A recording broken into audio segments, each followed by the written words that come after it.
Everybody's help. What we are going to do tonight, so they can help out a little bit on the internet broadcast. If you raise your hands, this fine young lady right here will come by and hold the microphone up so that she can get your question on the air. Your top three tonight: Bryan Clauson, Tim McCreadie, Dave Darland, and four behind. Fire away. So just raise your hand if you got a question. What? Bryan, the early going, obviously had a good battle with Tim. Early, did you think at that point you had a better car than him, or was it just a matter of picking and choosing your spot to get around? I mean, the one nice thing I know about Tim, watching him run that thing, is he's going to stay on the bottom as long as possible. And I felt like we had a pretty good car early on, and kind of watched the track as the night went on, and it seemed to always take 5 or 6 laps for the track to even out. So when I jumped up there and didn't really go backwards, I was pretty happy, and I knew as good as he was, he was probably going to be on the bottom the longest, just because he seems to always be the best down there, and I knew I was going to have to commit to the top to get around him, and fortunately we had a good enough car to do it. We really got going. I mean, it's hard to tell, but really felt like I was good off of 2. Felt like I made less mistakes there, and our car was real stable over the hump there off of 2, and was able to kind of launch us down the back straightaway. So. I thought we had a shot. I was just hoping that he didn't move up before I got there, because I tried the bottom a couple times there behind him and it wasn't quite as good. But the thing was on a rail it's been on a rail since the time we unloaded on Monday, and probably as confident as I've felt in a race car here in the 10 years I've been coming. So excited about tomorrow night. Glad I didn't mess it up. Shorter answer is, Bryan, we got Hooter girls waiting on us.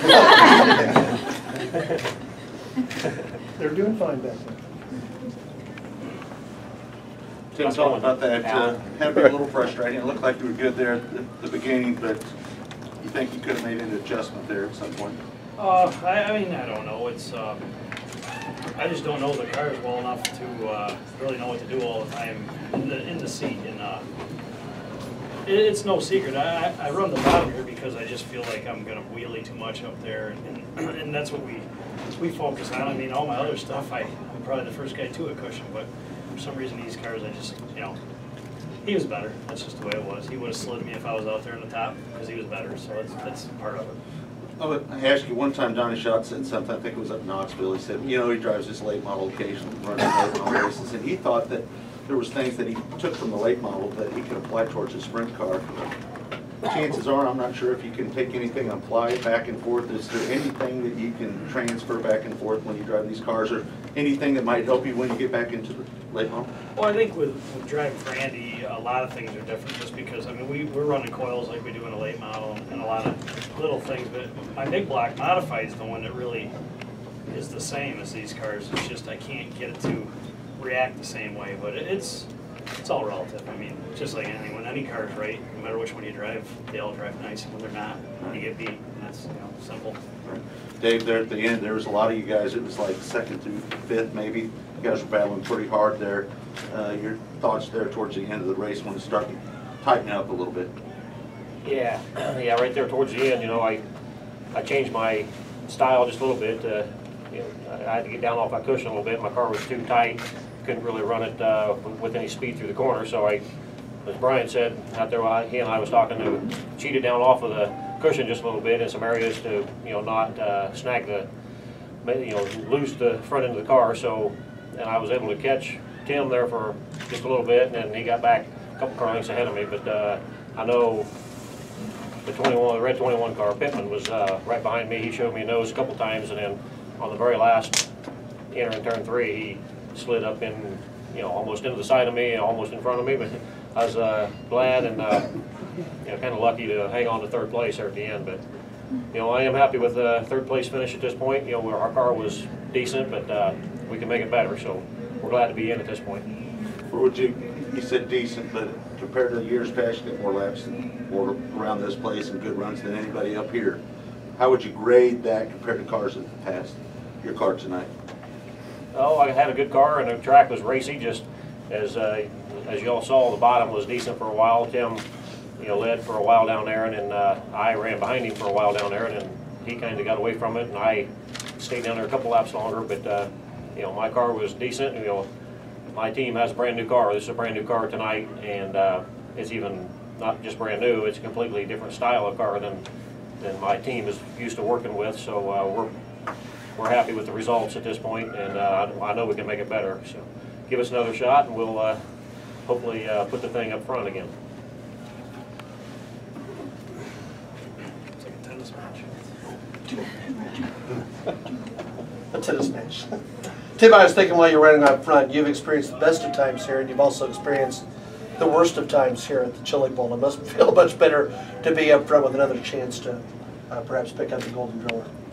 Yeah, I mean, it's no secret that, I got hurt here, but I mean, guys are getting hurt everywhere. This place is, I've said it, I get so nervous coming in the doors here when it comes to my time to run, because this place is, I mean, you look around, these two guys here are the best of what they do, and I'm privileged just to be out there. And when I first came out here, I just didn't want to fall on my face, and now, it's we think we should win or be competitive, and I'm just happy that we're back. It's 2 years in a row I've made races, and that, is what my goals always are, and hopefully we can get lucky enough to adjust for the future.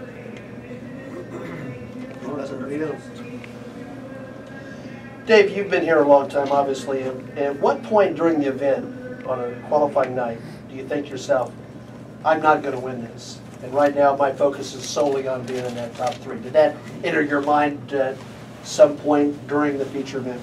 Well, it did. I wasn't just as good as Bryan. Obviously, he was checked out from the rest of us, but I never count myself out. There's knobs in there. There's a steering wheel, and there's things I can do. Move around and try to make myself better. So, but there is a certain point where you try to, especially on nights like this, where top 3 is critical.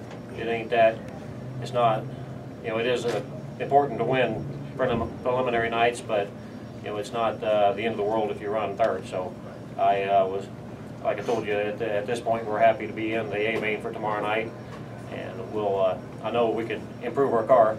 So if we'd had a better car tonight, I think we would have had a chance to win. But Bryan was awful good, and as I said, our team's just experiment with a new car, so we will get better, and we'll have hopefully take the thing to the front tomorrow night.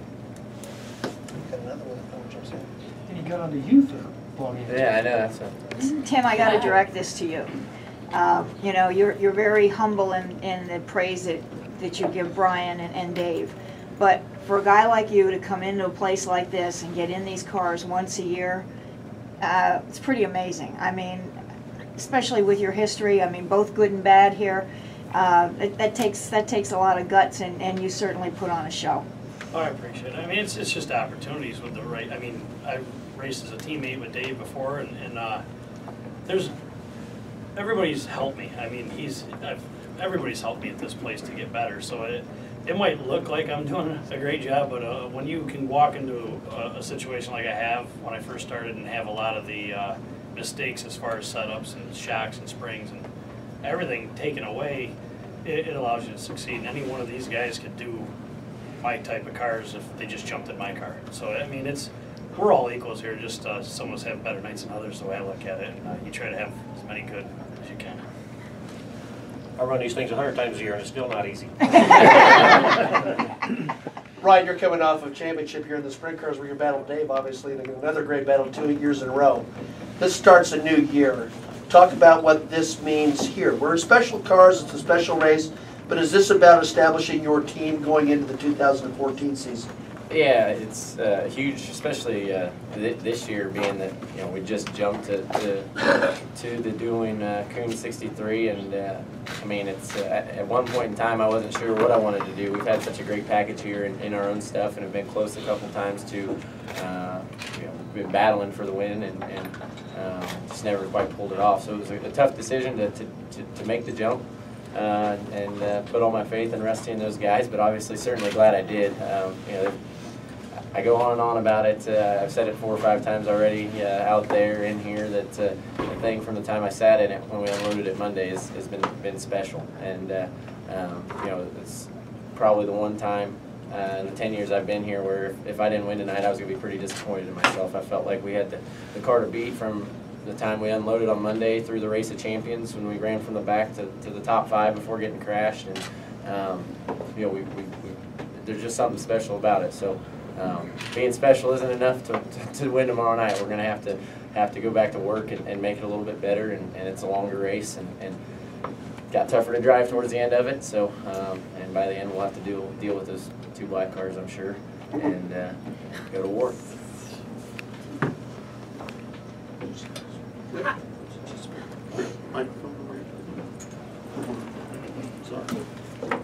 Hi guys. I've never been, this is my first chili bowl, and I want to know how you would describe it to fans or anyone that's never been here, so I could write something and tell them what you guys think of it, like the scale or scope of it. Anybody else want to take it? No, I mean, I think it's fairly indescribable, really. There's nothing like it. I mean, you can put all the words you want down on the pen and paper, but until I rave on and on about it to everybody from, we have a lot of guys that work with Ricky Stenhouse, who's driving one of my cars. A lot of them guys came 2 years ago when he first ran for me, and they haven't missed one since. It's just, there's something about the place that's special. The energy that picks up throughout the week. When you walk into this place tomorrow night, it's electric, and there's nothing like it. Maybe the only thing close to it was walking out on the grid for the Indy 500. But Wow. When you roll out there for driver intros, the energy, the crowd, the beach balls, the craziness that is going on at this chili bowl, it takes your breath away. I'd always heard of it. I just wanted it from a driver's perspective. I'd say it goes from describing, you got the greatest race car drivers in the world, and you got the biggest squirrels in the tree all on the same race. all the same week, all shooting for the same trophy. Darland always has had a way with words. Sometimes I'm both. Would anybody mind if we ended with that? I think that's a good Dave's place got to his end. Bud Light, that's